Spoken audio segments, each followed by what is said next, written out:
항상 대한민국에 정확하고 빠른 소식을 알리기 위한 시스코크입니다.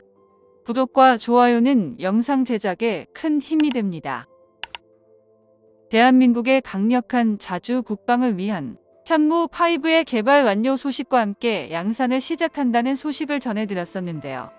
이번 국군의 날 현무5의 모습이 공개되려나 기대했으나 공개되지 않아 아쉬웠지만 현무5는 우리의 전략 무기로 양산이 시작되고 실전 배치될 날이 머지않았습니다. 그런데 아쉬운 마음을 달래기 위한 좋은 소식이 들려왔습니다. 현무 시리즈의 다음 형태인 현무6가 개발에 돌입했다고 알려지며 관심이 집중되고 있습니다. 오늘은 현무5의 뒤를 잇는 현무6에 대해 이야기해보겠습니다. 대한민국 미사일 개발에 고위 관계자의 발언에 따르면 현무5 양산은 올해 말부터 진행될 예정입니다. 또한 우리 군은 미사일 사령부 탄도미사일 여단 예하부대 등에 최대 200여 개 이상의 현무5를 배치할 계획인데요. 다수의 군사 관계자들은 대한민국이 연간 최대 80여 개 이상의 현무5를 생산할 수 있다고 증언하고 있습니다.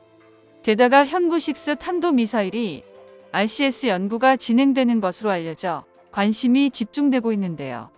RCS 연구란 탄도미사일의 전파 반사 성능을 확인할 수 있는 사업으로 탄도미사일의 공격 성능과 함께 개발 초기에 진행되는 핵심 연구 사업으로 알려지고 있습니다.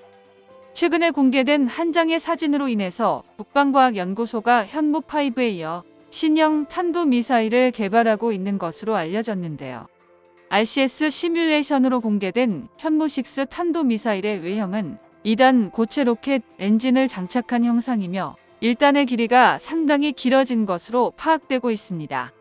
여기에 6개의 날개를 장착해 국방과학연구소가 올해 쏘아 올린 고체 로켓 우주발사체와 비슷한 형상을 취하고 있는데 2단은 일반적인 형상의 탄두를 내장하고 있어 노즈콘이 둥근 형태가 아닌 끝이 뾰족한 형상으로 개발되었습니다.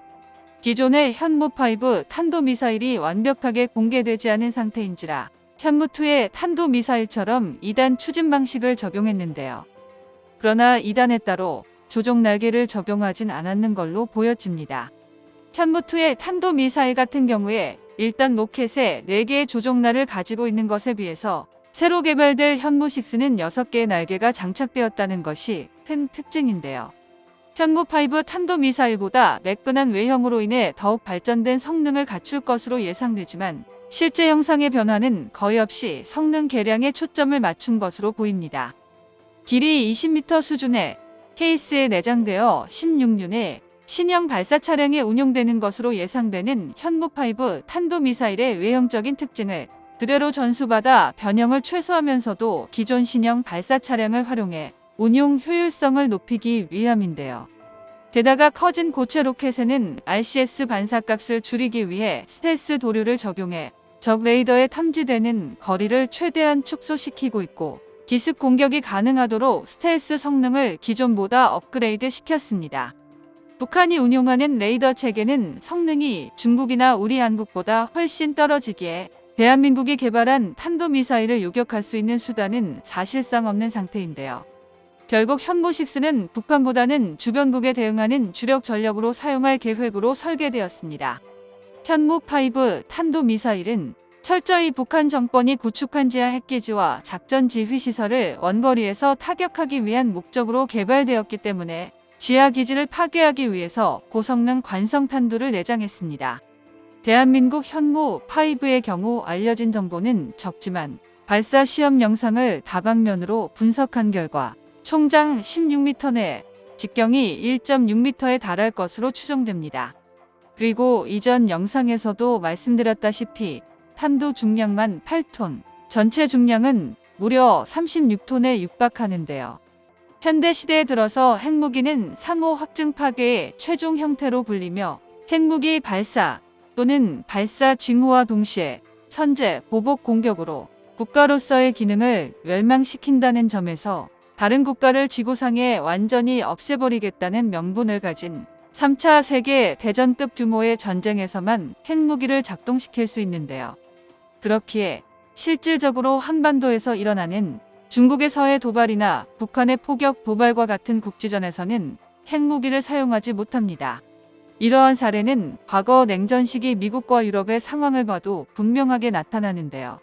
현무5의 폭발력은 비록 핵미사일보단 못할지라도 적의 지하 요새를 파괴한다는 단일 목적에 있어서만큼은 핵무기 이상입니다.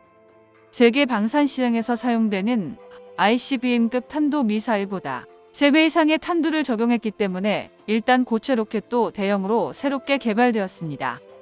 해당 데이터로 비교했을 시 현무6 탄도미사일도 새롭게 개발되고 있는데요.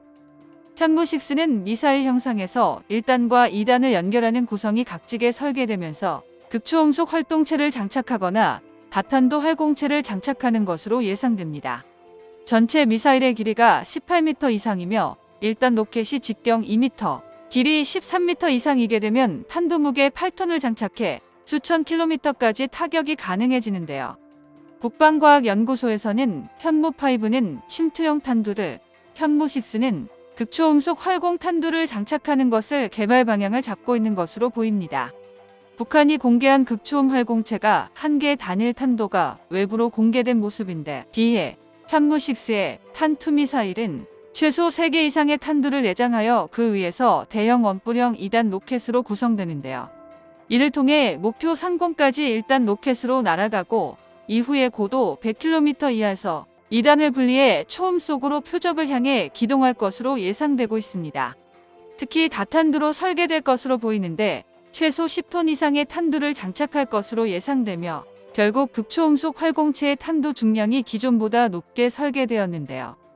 극초음속 활공체 특유의 형상으로 구성되며 추진장치와 연료가 내장되고 탄두 중량을 키울 수 없는 기존의 한계를 극복해 적에게 높은 위력을 선사할 예정입니다.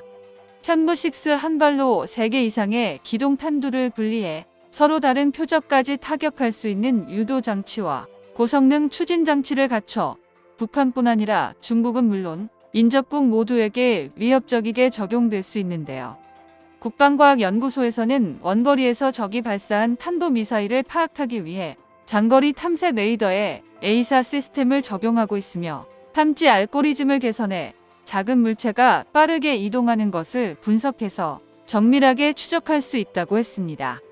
그러나 스텔스 효과가 크게 높아지게 되면 탐지 거리가 크게 줄어들면서 기습 공격으로 표적을 타격할 수 있습니다.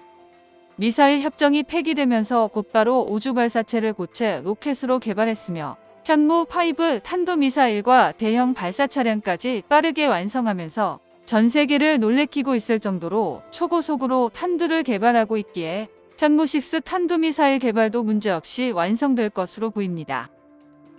정보가 도움되셨다면 구독과 좋아요 부탁드립니다. 이상 시스코크입니다.